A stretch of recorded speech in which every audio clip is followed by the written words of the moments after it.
люди живут вот сегодняшним днем. Тут приходит черный лебедь, который никто не знает, да, когда придет, и я теряю все. Как наш народ сохраняет деньги или их умножает? Инвестиция в новый автомобиль. Что это такое? Кредиты перестали быть дешевыми. Продажа квартиры — это тоже сохранение денег. Уезжают именно в Турцию. Тренд на смену профессии. В замкнутом круге, да, от зарплаты до зарплаты. Грядет импортозамещение. Мне эти санкции сыграли на руку. Как будет развиваться вообще экономическая ситуация там, в ближайший, год? Потребителю, предпринимателя, всегда сложно понять. Полный запрет на хождение валюты. Крымские татары в своем корне предприниматели.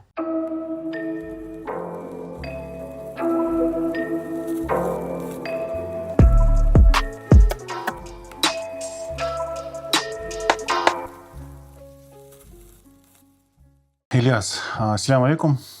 Алейкум салям. Скажи мне, пожалуйста, сегодня, когда у тебя спрашивают, чем ты занимаешься, ты как объясняешь свою деятельность?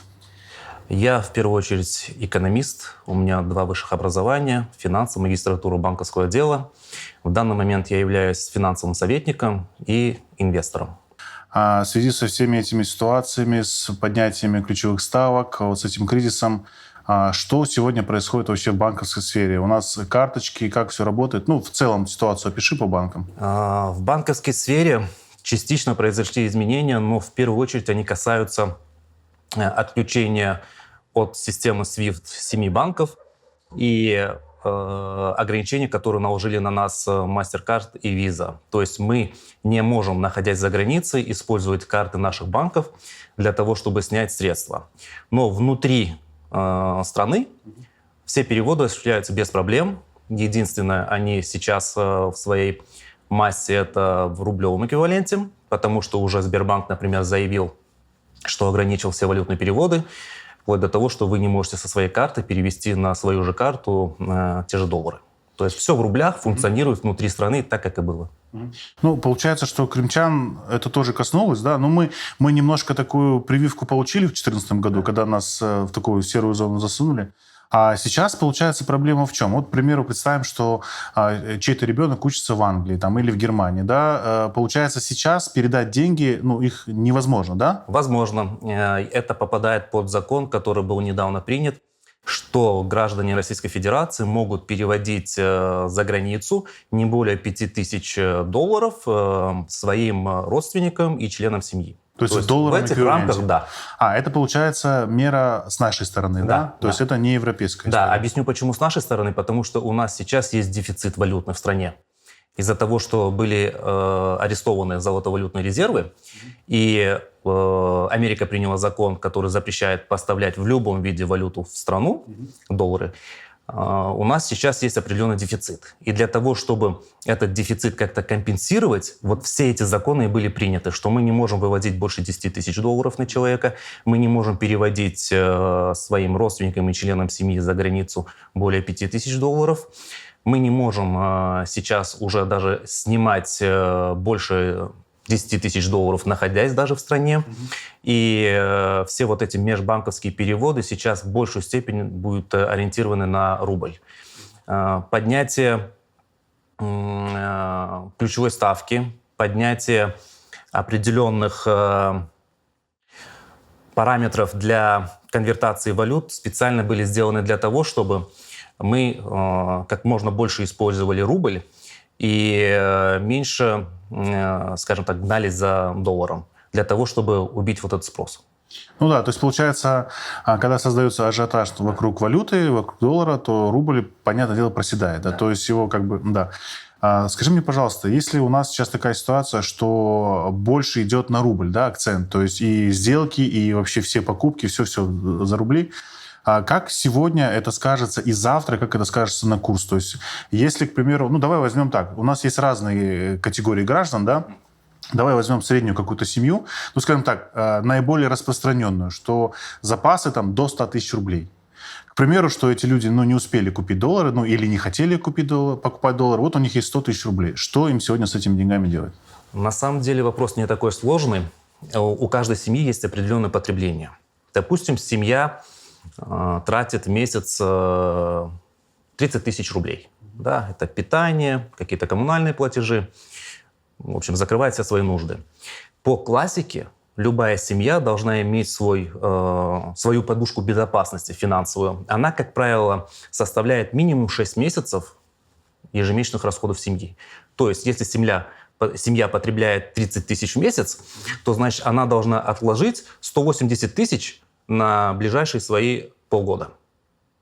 Ну, это какая-то идеальная картинка, мне кажется. Да. Вот, к сожалению, у нас процентов, наверное, 80, если не больше, людей не имеют представления, что такая подушка безопасности должна быть. Но часть людей ее имеют. И опираются они не на основу финансовой грамотности, о которой я сейчас говорю, а просто интуитивно. Мы привыкли, что у нас, когда мы находились до 2014 года в украинском правовом поле, вот мы были приучены все держать в долларах, потому что мы понимали, что изменение курса влечет за собой обесценивание национальной валюты, и мы постоянно старались откладывать что-то в долларах.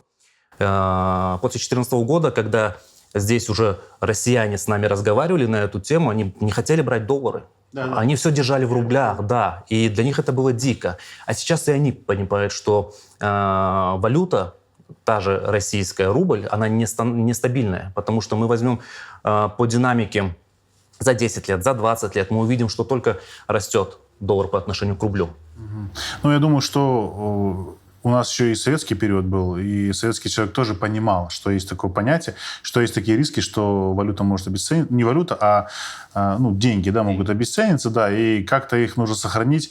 И, в принципе, такое самое очевидное, самое простое, наверное, да, решение – это купить валюту. Но ты знаешь, мне кажется, что сегодня риски тоже есть, держать деньги в валюте.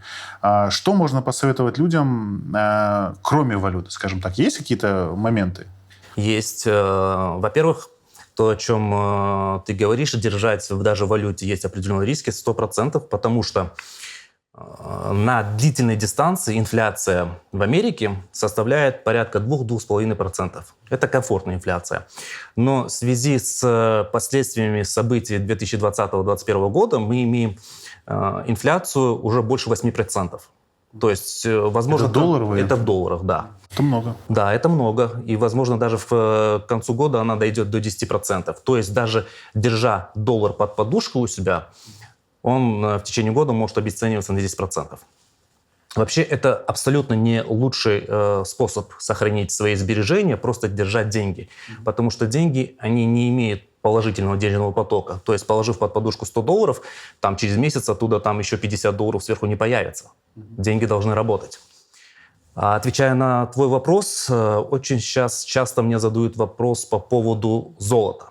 Да? Потому что люди видят в золоте определенную защиту. Возможно, какую-то часть своего капитала можно, да, рассмотреть как бы в инвестиции в то же золото.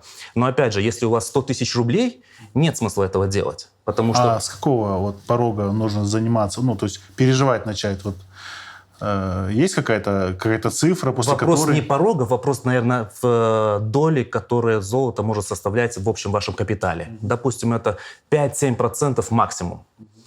Опять же, есть несколько способов купить золото. На сегодняшний день самый, наверное, неблагоразумный способ – это покупать золото в изделиях.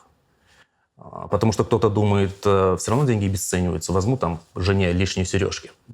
Но там мы очень сильно переплачиваем за саму работу, чем за изделие. Есть другой способ – покупать золотые слитки или монеты. Но опять же, здесь тяжело назвать это хорошим инвестиционным инструментом, потому что если мы сейчас с вами придем в банк и купим там грамм золота, мы отдадим за него что-то порядка около 7 тысяч рублей. Там же, в тот же момент, если мы решим продать банку, мы продадим его за 6. То есть спред составляет порядка 15%. Покупая золото, мы в тот же момент порядка 15% уже теряем на нем.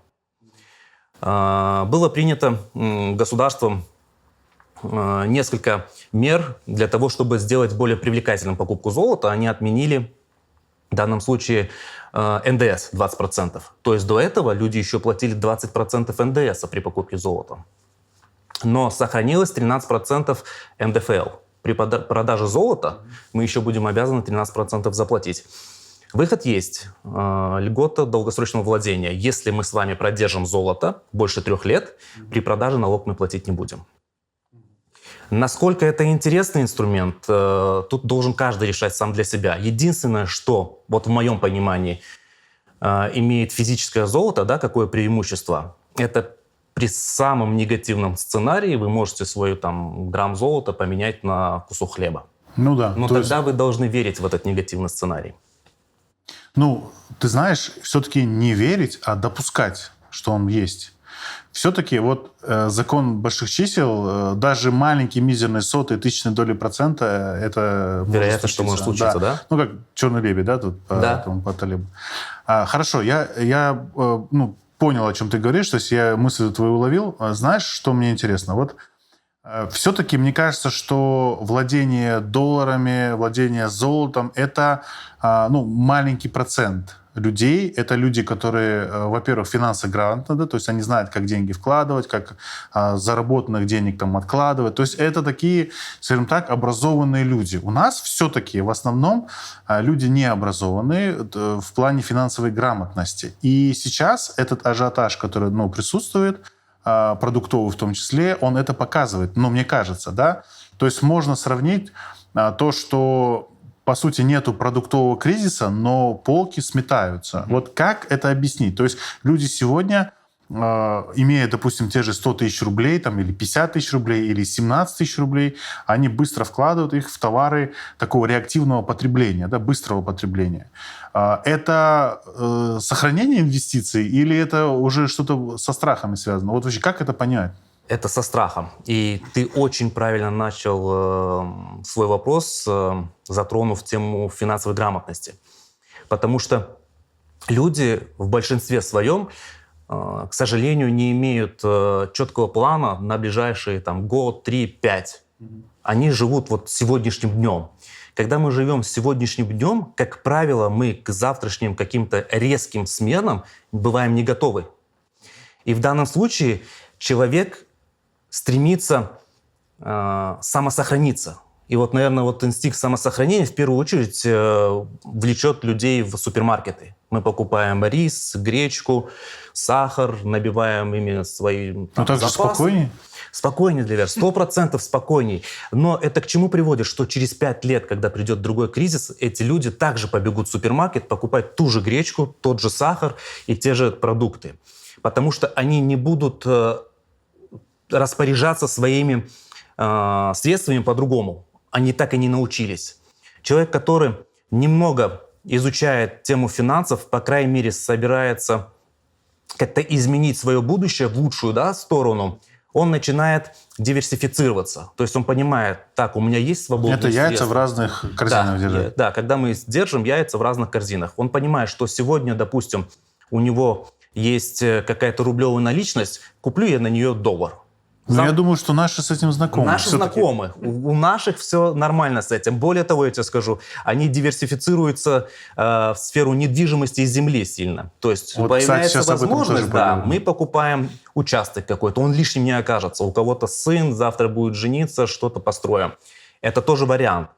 Кто-то покупает там понемножечку золота, хранит. Все, о чем мы сейчас говорим, это консервативные инвестиции. Они в портфеле, как правило, должны занимать порядка 30-30% от твоего капитала. Но для того, чтобы твой капитал рос, тебе хотя бы 30% нужно выделять на более агрессивные инструменты. Это типа венчурные инвестиции? Даже не венчурные. Рисковые. Да, более рискованные. Тут даже можно говорить не о венчурных инвестициях, а можно говорить о тех же вложениях на фондовом рынке. Когда мы, допустим, покупаем акции компаний. Здесь нет никаких подводных камней. Все компании, которые выходят на публичный рынок фондовые, они становятся открытыми, все отчеты у них становятся с этого момента открытыми, регулируются они законодательно. Право о владении какой-либо акцией одной из компаний закреплено за вами. Вы можете их также передать по наследству, потому что это является таким же имуществом, как ваши деньги, автомобиль, недвижимость. Но это уже возможность заработать. И в сегодняшний день, наверное, с учетом инфляции, которой мы так или иначе коснемся сегодня, Это единственный способ обогнать ее. Больше ничего. Ну, хорошо, смотри, я здесь немножко... У меня есть такой вопрос, да? Если я покупаю участок, и я понимаю, что вот он участок, вот он документы. Если я покупаю, допустим, акции компании Tesla, и Илон Маск в прямом эфире курит марихуану, и эти акции начинают падать, соответственно, я же и теряю деньги. То есть где вот это вот уверенность в том, что, допустим, купленные мной акции Озона, которые сейчас очень сильно упали, да, что я просто не потеряю огромные деньги в одночасье. То есть я могу годами покупать акции, докупать, формировать себе портфель. Тут приходит черный лебедь, который никто не знает, да, когда придет, и я теряю все. А участок, пожалуйста, вот он лежит. Здесь несколько аспектов. Первое. Когда ты покупаешь участок, ты же не выходишь в поле и не берешь первый попавшийся. Ты выбираешь, который расположен наиболее в удачном месте. Возможно, завтра там можно вести какую-то предпринимательскую деятельность. Ну, по деньгам, скорее, больше. Ну, опять же, по деньгам ты в своем, значит, ценовом сегменте рассматриваешь лучшее. Ну, да. Есть ли там газ, рядом ли вода. То есть вот эти факторы, как ни крути, они влияют на твой выбор. Точно так же здесь. Когда мы покупаем активы в форме акций, мы тоже определяем их по определенным параметрам. Возможно, у компании есть какая-то долговая нагрузка. А зачем нам компания с большим долгом? Не нужно. Мы выбираем что-то более стабильное. Вопрос с Илоном Маском – это человек, который... Человек-бренд, скажем, да? И поэтому его компания очень сильно привязана к нему. Но на рынке очень много компаний, которые не имеют такого большого аспекта в форме волатильности. Есть стабильные компании, которые растут на протяжении многих лет. Возьмем тот же Microsoft. Это фундаментально сильная компания. Софт, которым пользуются во всем мире. У этой компании как и прошлое сильное, так и будущее. По поводу вопроса, насколько это надежно, да? Здесь ты получаешь бумагу, подтверждающую твое право собственности. В этом случае есть такое понятие, как депозитарий. Это своего рода ячейка, где записано, что Делавер владеет 20 акциями компании Microsoft, купленных в такой-то день по вот такой-то стоимости. Это подтверждение твоего права собственности. Даже если ты завтра решишь поменять брокера, допустим, российского на зарубежного, ты пишешь письмо, и брокер в течение 5 рабочих дней все твои активы переводит согласно твоей депозитарной записке к другому брокеру. То есть это имущество закреплено за тобой. Ты можешь прийти завтра в нотариус и сказать: я хочу передать право собственности на мои акции моим детям. Написать? Ну, это я понимаю. Я все-таки говорю про риски, которые связаны с этими акциями. То есть, ну смотри, я думаю, что народ у нас все-таки не глупый, да, потому что заработать деньги нужно тоже иметь мозги. И я думаю, что и распоряжается он немножко, скажем так, не современными инструментами, но все-таки вот в большей степени, да, как наш народ сохраняет деньги или их умножает. То есть это в первую очередь это недвижимость, насколько я понимаю, да, 100%. То есть недвижимость это самая фундаментальная форма сохранения денег. И в принципе практика и опыт показывают, что это разумно. Потому что вчера участок стоил 400, сегодня 800, завтра будет стоить 1,5 миллиона. И он как будто бы привязан вот к этому росту доллару, как будто бы он как-то идет в ногу со временем. Да? Если даже мы возьмем в 2014 году, да, люди не понимали, почему машины покупаются в рублях, а называются доллары, то есть вот этот момент присутствовал. Сейчас с этим нет никаких проблем, то есть все люди научились, все и так далее, и так далее. И такой еще момент, смотри, вот, допустим, мы говорим про мешок гречки, да, понятно, человек пошел, купил, там, может быть, даже на последние деньги купил, все, это вопрос связан со страхом и с выживанием. Скажи мне, пожалуйста, вот инвестиция в новый автомобиль, что это такое? Я недавно был в автосалоне и увидел, что народу много, а цены, скажем так, да, по моему такому скромному виду за последние 4 года поднялись раза в 2,5 точно. Это инвестиция, это сохранение денег, покупка, допустим, нового автомобиля? Я считаю, что нет.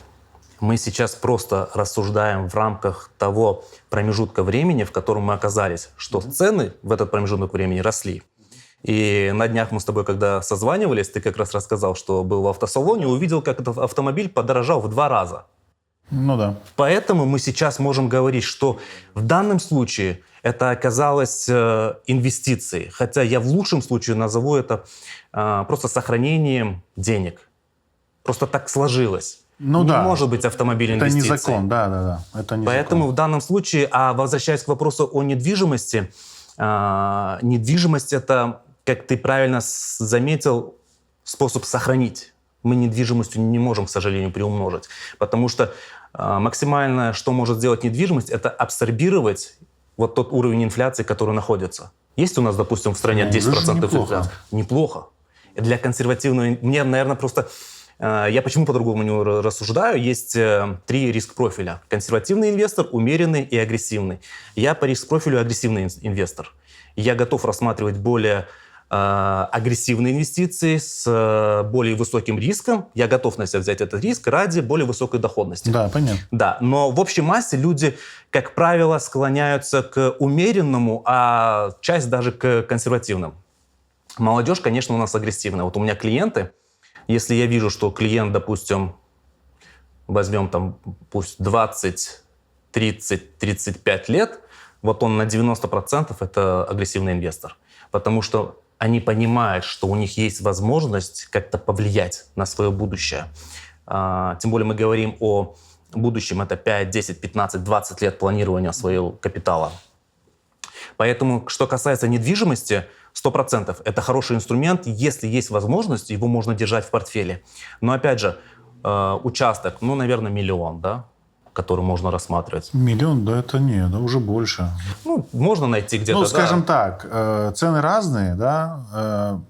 Просто понимаешь, в чем нюанс? У нас принято брать участки для своих детей, да, как будто бы такая помощь, планирование уже своим детям, да, планирование. И поэтому это распространено, потому что земля, она всегда была ценна, она всегда имела ценность, да. Смотри, хорошо, насчет пакетов, насчет акций и агрессивной, неагрессивной политики мы к этому вернемся, да, вот вообще ведение этого бизнеса. Это отдельная, скажем так, тема для разговора, инвестирования. Вот смотри, мы сегодня имеем то, что Центробанк повысил ключевую ставку. Да, все об этом уже знают, то есть все понимают. То есть кредиты перестали быть дешевыми. Кредиты стали дорогими. Давай подумаем на эту тему. Да? Сегодня многие задумываются над вопросом, продавать свою недвижимость или не продавать. Какие есть у меня мысли на этот счет? Да? Я думаю, что в ближайшее время из-за резкого падения спроса на кредиты, на ипотечное кредитование, я думаю, что предложение сильно превысит спрос, и цены начнут, если не замерзнут, я думаю, что начнут падать. Цена на недвижимость. И, условно говоря, если мы берем какую-то квартиру в Симферополе за 4 миллиона, есть риск, что она начнет дешеветь. Я так думаю, да, то есть у меня такие есть предположения. Как ты считаешь, вот сегодня на рынке недвижимости те, кто хотят сохранить свои деньги, да, допустим, причем продажа квартиры – это тоже сохранение денег, да, то есть ты, получается, избегаешь риска потерять в стоимости этой квартиры. Как ты думаешь, вот какие есть 2 возможных варианта, что сейчас можно делать людям? То есть продать квартиру и что с этим сделать? Или не продавать квартиру, может быть, купить сейчас квартиру? То есть вот что ты посоветуешь?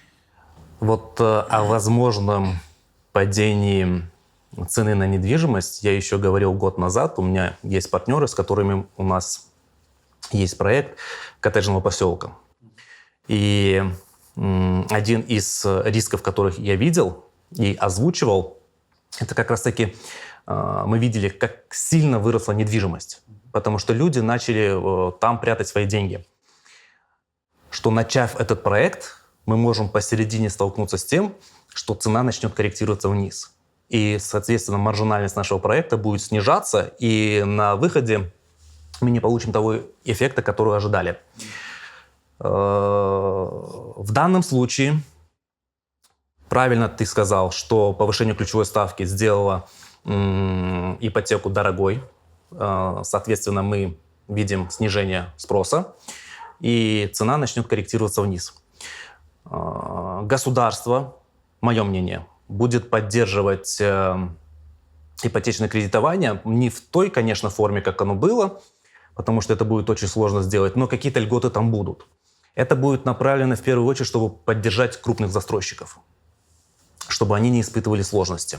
Если будет падение стоимости недвижимости, в первую очередь оно, наверное, коснется вторичного рынка, там оно будет более существенное. Первичный рынок, скорее всего, скорректируется не настолько сильно. Первичный рынок – это новые квартиры. Да. А с вторичным рынком рынок что это с ним когда, будет? ты понимаешь, да, вторичный рынок? Что Ну, такое? то есть была квартира Да, там 67-го года, вот ее он продали. решил ее продать.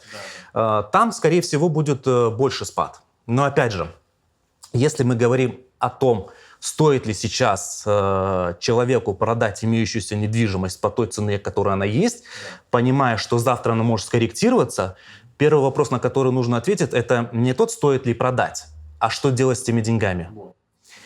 Если мы, зафиксировав стоимость своей недвижимости в рублях, мы должны завтра понимать, куда мы разместим свой капитал. То есть мы должны сразу на него что-то купить. Ну, быстро. Да.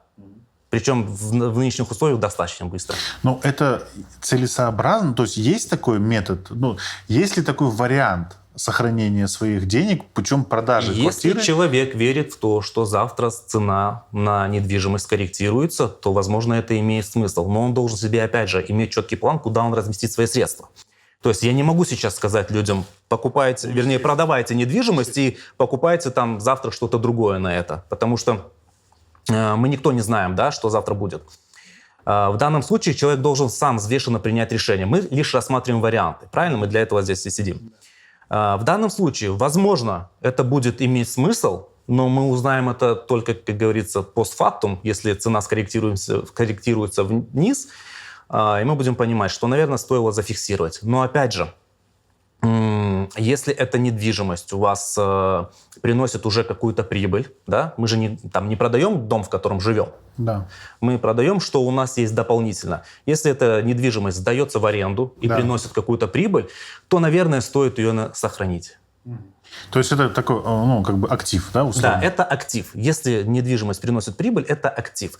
Пусть она будет выходить на уровень инфляции, будет абсорбировать инфляцию, этого будет достаточно, чем риск того, что, продав недвижимость, а завтра цена не упадет, и нужно будет что-то покупать. Потому что вот как случилось в Турции.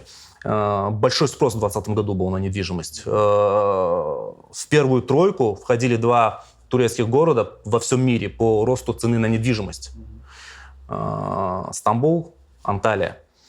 И у меня знакомые там живут, которые приехали, купили там 2 квартиры, и столкнулись они с тем, что пока они думали, вот прям стоя у подъезда, взять ее или нет, за ними зашли люди, которые посмотрели квартиру, и они купили. Сразу. И такое повторялось на протяжении там, недели, 2, 3, кто-то месяц себе искал. Это ажиотаж получается. Ажиотаж бешеный. И сейчас ажиотаж бешеный, потому что многие уезжают именно в Турцию. Она благоприятна, климат подходит нам, близко находится. И как вариант для сохранения своих каких-то средств, покупка недвижимости рассматривается там. Но опять же, большой спрос привел к тому, что цена очень высокая. И рассматривать сейчас это как удачную инвестицию сказать сложно. Потому что вот если бы мы год или 2 назад это предпринимали, это был бы один момент. А сейчас у меня вот знакомый там сидит, и он рассматривает продать одну из своих квартир, которую сдает, однокомнатную квартиру. Но он не понимает, что он может потом купить из этого. Потому что ему нужно купить что-то другое, а все другое тоже дорого. Ну, смотри, получается, что имея, скажем так, большой процент по кредитам, это, скорее всего, ипотека и, скорее всего, первая недвижимость, то есть новая, да? И второе общее падение доходов, это, скорее всего, скажется на вторичную, да, недвижимость, потому что кто может сейчас купить квартиру за наличку, это в основном предприниматели, да, у которых тоже какие-то трудности, скорее всего, возникнут. То есть, получается, риски есть. Естественно, что каждый будет думать сам, да, то есть, тем более, это довольно-таки сложное решение. И вообще я считаю, что недвижимость ни в коем случае нельзя продавать. Ну, то есть я так думаю, потому что, это недвижимость. Я не слышал, не знаю таких примеров, чтобы у нас недвижимость подешевела. Не знаю. То есть всегда дорожает.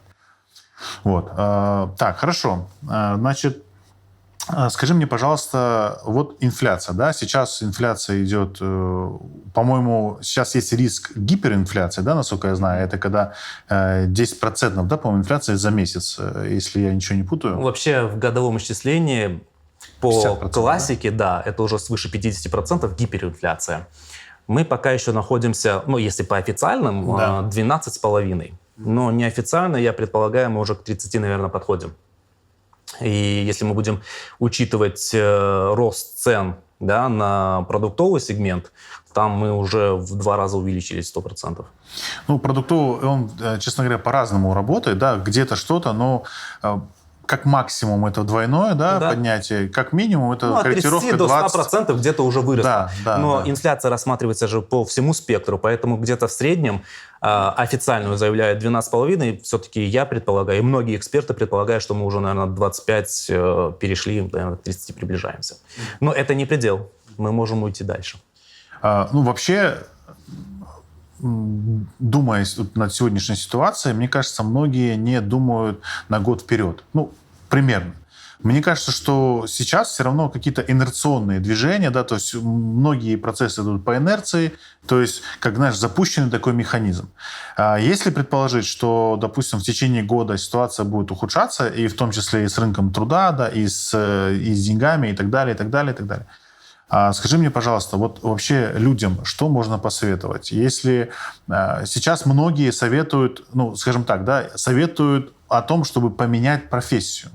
То есть такой тренд на смену профессии, чтобы ты обучился чему-то новому, что соответствует сегодняшней действительности. Как ты считаешь, вложение, инвестиция в образование сегодня, она целесообразна? То есть именно вклад в свое обучение, образование, ну, то есть получить какую-то новую профессию, актуальную сегодня? Это всегда актуально, не только сейчас. Первые инвестиции, которые человек должен делать, он всегда должен делать самого себя. И более того, возможно, не для всех нужно будет переучиться. Кому-то можно будет достаточно повысить квалификацию. Кому-то нужно будет найти дополнительные источники доходов.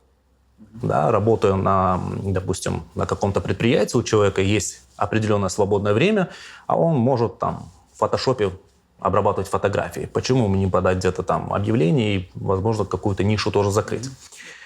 В данном случае даже работая со своими клиентами, я всегда говорил, приучайте себя к тому, что каждый год ваш доход должен увеличиваться минимум на 10%. Потому что, как ни крути, инфляция присутствует, и если вы будете из года в год получать ту же зарплату, Да. то ценность ваших денег будет снижаться на уровень инфляции. А когда вы хотя бы 10-15% прибавляете к ежегодному вашему доходу, вы ценность сохраняете. И в данном случае это очень актуально. Да? Когда человек будет получать определенный доход, дополнительный, основной, то у него опять же будет задача сохранить его. И в данном случае, если мы говорим отвечая на вопрос, да, о получении дополнительных каких-то знаний, это очень актуально. Единственное, будет стоять вопрос, что из этого выбрать. Да? Знаешь, мне кажется, что вот ты говоришь про 10%, да, это все очень разумно, понятно и актуально. Мне кажется, что вообще львиная доля людей живут на 20-30 тысяч зарплат, то есть на работе они загружены полностью, да, и, скажем так, нет никаких эмоциональных сил, придя домой, там, допустим, заниматься тем, чтобы искать какие-то новые источники заработка. Вот, мне кажется, для таких людей фраза «переквалифицируйтесь», как бы прям звучит, как, знаешь, непонятно, потому что люди вот находятся в этом замкнутом круге, да, от зарплаты до зарплаты, вот это вот деньги, да, без каких-либо отложений, без каких-либо подушек. И вот в такой тяжелой ситуации что вообще можно посоветовать людям? вот актуальный какой-то тренд. Вот понимаешь, ну сейчас, допустим, с этим кризисом, ну условно, СММ немножко подсел, да, вот, который был очень популярный. У нас через одного человека все были СММщиками, как вот специалистами такими, да. То есть вот когда коронавирус пришел, все стали специалистами по короне, да. Вот когда начал Инстаграм реально зарабатывать, все стали СММщиками. Вот сегодня эта когорта СММщиков, они, скорее всего, многие из них, они, ну как бы стали более свободными людьми, да. И вот сегодня что актуально, вообще какие отрасли актуальны? То есть куда можно сегодня смотреть? Чем заняться? Знаешь, СММщики, часть из них уже переквалифицировались с Инстаграма на ВКонтакте. А если говорить в целом, да, о вопросе, то на днях сидел, общался с друзьями. Они предприниматели, у них свой бизнес в сфере доставки еды. Испытывают сейчас определенные сложности.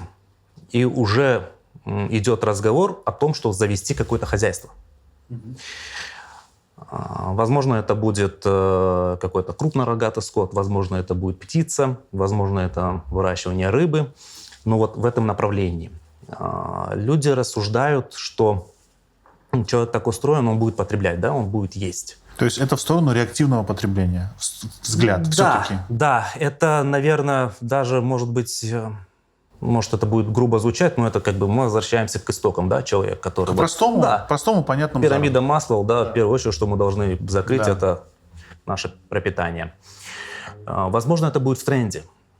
Но сейчас четко сказать, какое направление выстрелит, скажем так, достаточно сложно. Нужно сделать определенный анализ, потому что мы еще не нашли свое дно. Да, вот ситуацию, в которую мы там 3 недели падаем, мы еще как бы не нащупали дно. Мы еще в этом падении находимся. Куда мы упадем, вот только тогда нам можно будет встать, отряхнуться и уже посмотреть, да, что работает, что нет. Потому что категория людей разная есть, да, и у меня круг людей достаточно богатый такой, по социальной прослойке, скажем так, да. И есть также близкие люди, с которыми мы сидели неделю назад и уже обсуждали вопрос, что грядет импортозамещение. И если мы сейчас здесь у себя не увидим там Audi, Mercedes, BMW, Kia и прочие автомобили зарубежные, да, то открывается новый рынок для Китая. И вот мы с человеком уже сделали определенный анализ, какие марки были бы актуальны, какие были бы интересны для рынка. Более того, мы отправили запрос и уже получили даже ответ от китайских производителей. То есть они готовы к сотрудничеству. Вопрос логистики. Пока это дорого, оттуда все как бы сюда привезти. Поэтому тот человек, который хочет найти для себя что-то, он непременно найдет. Так же, как в 2014 году. Ведь многие, кто сейчас себя достаточно комфортно чувствует, они начали именно в 2014 году. Они увидели какую-то возможность в торговле, в производстве, в сфере услуг и проявили свою активную позицию. Потому что, как ни крути, экономику двигают предприниматели. Да. И вот предприниматели, особенно в нашей среде, это очень развито. Потому что я считаю, крымские татары в своем корне предприниматели. Соглашусь. Еще знаешь, такой момент, что вот ты сказал про доставку еды, про питание, да? Я думаю, что вот подобные сферы, они сейчас будут в таком нормальном кризисе, потому что падает покупательская способность людей. И, во-первых, растет себестоимость, да, продукции. То есть, ну, условно говоря, нами всеми любимые вот эти сеты суши, да, ну, к примеру, если был какой-то условный сет за 1000 рублей, он будет сейчас стоить дороже, а у человека, который, ну, скажем так, это же доступное, да, было такое баловство, да, то есть люди заказывали, это была нормальная история. Сейчас, то есть человек уже будет думать, то есть, а может быть, все-таки там что-то приготовить, чем там, ну, покупать, да, и вот этот вот рынок быстрого питания, в том числе, он тоже будет испытывать на себе вот эти вот, ну, как бы трудности, затруднения. Смотри, вот ты сказал про животноводство, да, то есть про какое-то. Если мы сегодня, ну, вот это вот слово импортозамещение, конечно же, оно интересное слово, да, то есть мы понимаем, что импорта заместить очень сложно, потому что вообще вся мировая экономика очень сильно связана, да, И вот как бы в вакууме сильно так двигаться очень сложновато довольно-таки. Но есть все-таки ниши, где это реально, да? И вот сегодня мы можем говорить о том, что вот это импортозамещение по-крымски, оно актуально. То есть есть вот такая надежда, что это может работать в Крыму? В каких-то нишах, думаю, да. Потому что есть явные примеры. Конечно, это не про Крым. Есть фермер, который в 2014 или 2015 году, когда были введены санкции, сюда уже перестали поставлять какие-то там иностранные итальянские сыры, он начал производить сыры. Человек себя очень комфортно чувствует, и он говорит, мне эти санкции сыграли на руку. То есть он увидел в этом возможность, он начал предпринимать. Также здесь мы будем вынуждены подстраиваться, потому что как бы мы сейчас себя не зажимали, да, придет время, нам все равно захочется поесть эти суши. Придет время, нам все равно захочется что-то сладкое, какой-то вкусный тортик. И люди будут максимально адаптироваться под это. Тут два пути есть, да, когда ты начинаешь экономить, и страдает качество твоего продукта, либо ты начинаешь его оптимизировать, пытаясь максимально что-то там по возможности ужать, Да. даже, возможно, сокращаешь свою маржинальность, но сохранить качество. И вот каждый из сегментов все равно будет иметь своего потребителя. Потому что если говорить о росте цен, вот даже суши возьмем, про которые ты сказал, это уже дополнительное что-то, да, это человек, который может себе позволить заказать. Да, это уже какое-то излишество, но такое еще как бы в меру. Ну, понятное излишество. Да, который мы, еще можем себе позволить. Так вот, там имбирь подорожал в 2 раза, нори подорожал в 2 раза, а при этом цену на сет ты в 2 раза поднять не можешь. Ты когда сказал про имбирь, я думаю, что где-то заплакал тот предприниматель, который купил вагон имбиря, когда вот это была коронавирусная история, да? Ты знаешь, мне так запомнилась картина, когда я приехал на привоз, и была такая гора этого имбиря, и там сидела скучающая девушка. То есть, знаешь, такой ажиотаж возник на имбирь, и кто-то подумал, что это хорошая бизнес-идея, да? Ну, как бы, не сильно получилось, скажем так. Да, я с тобой согласен, что народ всегда покажет, скажем так, такую приспосабливаемость, да, и все равно к новым ценам, к новым реальным все равно мы будем привыкать, человек привыкает. Скорее всего, будет какая-то корректировка и по заработкам тоже. Государство обещает какую-то индексацию, а у нас все равно очень много людей, которые работают в бюджетной сфере, да, там учителя всякие. То есть много кто зависит именно от государственных выплат. Поэтому корректировки будут, да, где-то будет что-то ужиматься, но все равно, скажем так, такого, пока что, да, вот в ближайшее время, я думаю, что не будет. Как раньше такого. не будет. Как раньше, слушай, ты же слышал, наверное, эти рассказы, когда там 50 лет назад там пирожки были вкуснее, и все дела, там и колбаса была настоящая. Эти разговоры будут всегда. И вот время, в котором ты живешь, по сути, оно самое нормальное. Потому что, по-моему... Потому что оно твое. Чем дальше, тем хуже. Так, хорошо. И давай, скажем так, давай сделаем небольшой прогноз. Небольшой. Я понимаю, что, во-первых, это большая ответственность, да, что-то говорить, потому что люди слушают. И, конечно же, каждый должен сейчас для себя сам принимать решение, да, потому что ответственность за принятие решений лежит на каждом в отдельности. Давай с тобой сделаем небольшой прогноз, скажем так, да, как будет развиваться вообще экономическая ситуация там в ближайший, скажем, год. Вот что будет, какая будет тенденция? Будет как бы сложнее или что? Как ты это чувствуешь? Сложно давать прогноз с одной точки зрения, потому что наше экономическое благополучие, да, в ближайшее время очень сильно привязано к политическим действиям. Если мы говорили бы просто о экономической ситуации, которая разворачивается в мире, например, допустим, как в 2020 году было в связи с эпидемией, это один момент. А завтрашние действия, проснулись мы утром, и в геополитике произошли какие-то изменения, либо действия одной страны против другой, да, это очень сильно повлияет. Здесь вообще прогноз неуместен. Есть разные сценарии. Например, если две стороны сели за стол переговоров, мы сразу увидим откат доллара назад, мы увидим, я думаю, откат некоторых санкций, не всех, но некоторых, что повлияет уже непосредственно на другие сферы. Почему прямо в самом начале мы увидели, что резко вырос доллар, резко поднялись цены? Это от непонимания, что будет завтра. Вот я как инвестор и инвестора, они всегда смотрят на будущую доходность. Мы никогда не покупаем компанию за ее сегодняшнюю стоимость, потому что мы покупаем перспективную компанию, какой она будет через год, 2, 3, 5. И, как правило, мы переплачиваем за то, чтобы купить ее, вон там, хорошую. Точно так же здесь. Инвестора не знают, что завтра произойдет, и рынки не знают, что завтра произойдет. Они страхуются. Первая реакция такая, сразу все растет. Доллар вырос эмоционально. То есть это больше страховка идет? Это даже не страховка. Страховка это рисков? Просто от незнания даже. Тут потому что в данной ситуации, вот в моменте перестраховаться ты никак не можешь. Все, событие произошло, мы видим рост доллара, мы видим рост цен. Перестраховаться не можешь. Просто это ожидание уже будущих изменений. Почему, допустим, на второй день уже цены поднялись на 20-30%? Ведь сырье еще не закупили. А это не спекулятивная история? Спекулятивно. Но я отчасти могу оправдать это, потому что предприниматель понимает, что если он сегодня продаст закупленную продукцию по той же стоимости, по которой он купил, то завтра ему придется покупать тот же объем, но уже за большие деньги. И он, понимая эту разницу, он вынужден ее закладывать в сегодняшнюю стоимость. Это объяснимо. Потребителю, предпринимателя, всегда сложно понять. Да. А предприниматель уже смотрит, исходя из своих возможностей.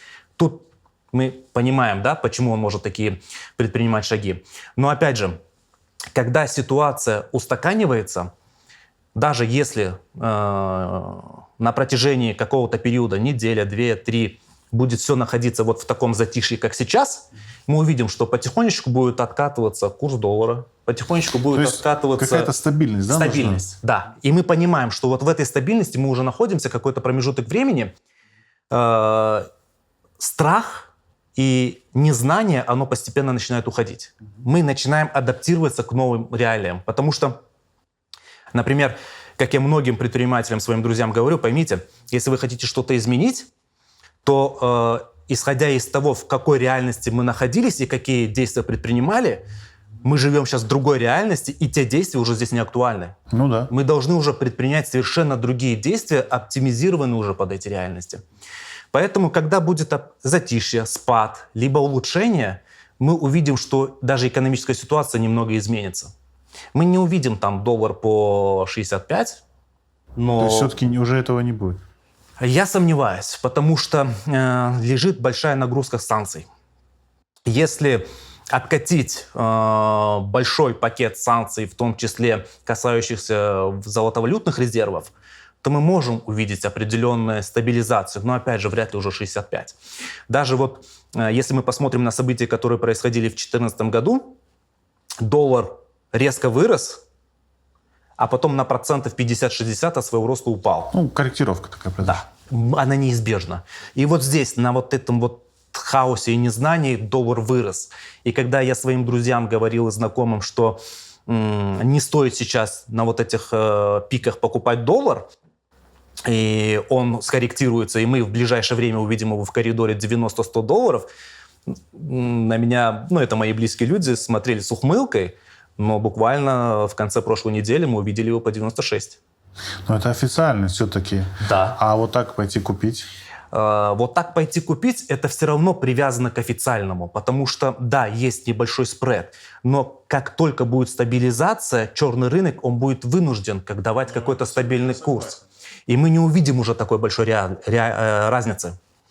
Вот. Поэтому мое предположение, что при позитивном сценарии мы увидим динамику улучшения, укрепления рубля, стабилизации цен, вряд ли откат, потому что я не помню на своей истории, если что-то у нас выросло, чтобы оно как бы в цене потом возвращалось. Но какие-то будут уже более стабильные условия для того, чтобы можно было прогнозировать будущие свои шаги. Вот смотри, стабилизация цен – это в порядке 30%, это нормально, да? То есть корректировка плюс 30%. Ну, возможно, да. Это уже реально, да? Смотри, давай вот еще хочется с тобой поговорить насчет такого, скажем так, очень черного сценария, в котором, ну, в государстве, в котором доллар просто запрещен, как валюта. Ты допускаешь вообще такие риски? Они есть ли? И что делать, если это наступает? Они есть. Они на данный момент минимальны, да, но мы уже видим, что определенные ограничения ввели.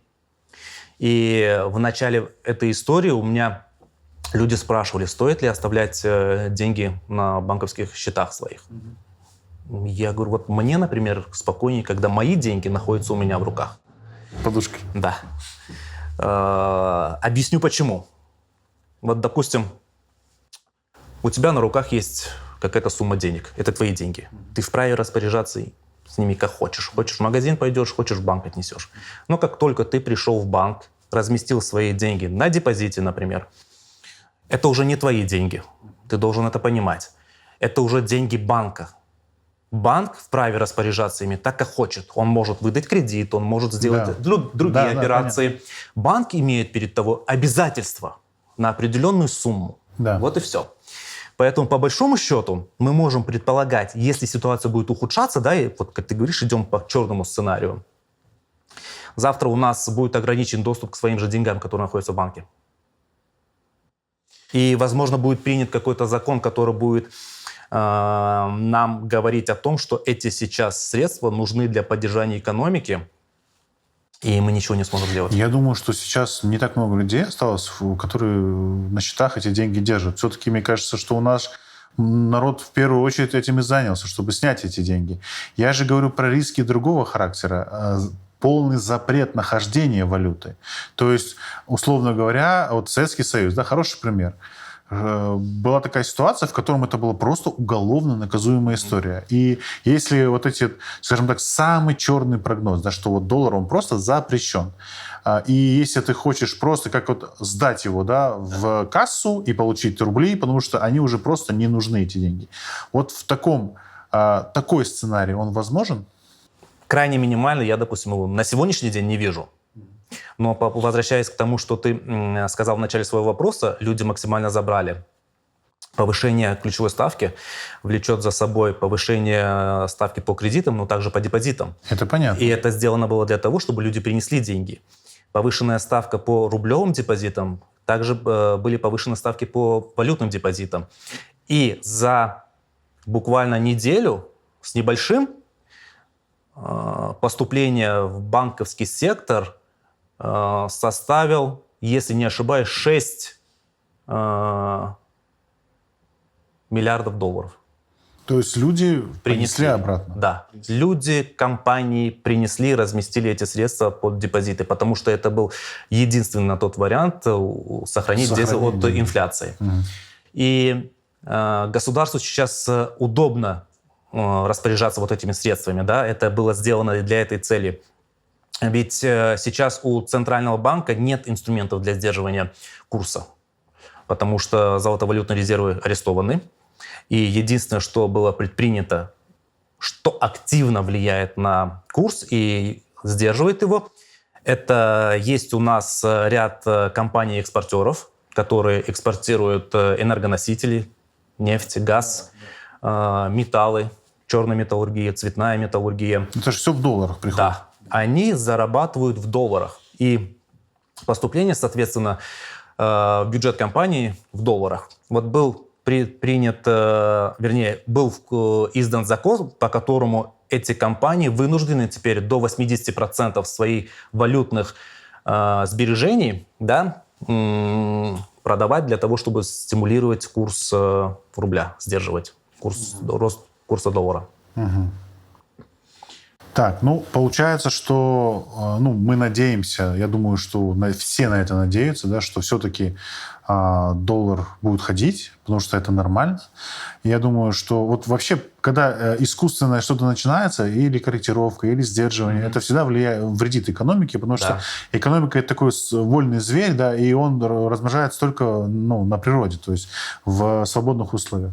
Поэтому я думаю, что, конечно же, вот эта паника играет роль, да, когда ничего не понятно, то есть кто-то думает о самом плохом, кто-то надеется на хорошее. И вот действительно, если будет какая-то стабильность, которая, скажем так, ну, даст на что опереться, да, вот эта небольшая стабильность даст возможности какой-то корректировки и по деньгам. И вот сейчас это Мосбиржа, да, вроде как начинает такие шаги на то, чтобы начать торговать. И, кстати, вот если завтра полноценно заработает Мосбиржа, на что это положительно или как, на что это может повлиять? Вообще для простого человека открытие торгов на Мосбирже, это что означает? Если вы не участник фондового рынка, ничто. Вообще ничего. Ну, да, конечно. То есть это ни на курс рубля, ни на что не влияет? Нет. В данной ситуации это на курс рубля не окажет особого никакого влияния.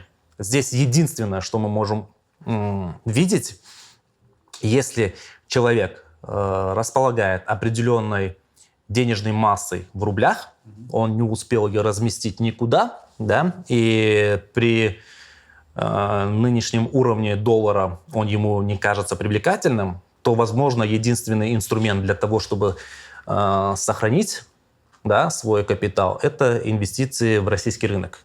Вот у меня, например, парадоксальная ситуация на протяжении уже долгих лет, когда у меня клиенты интересовались российским рынком, я всех отговаривал.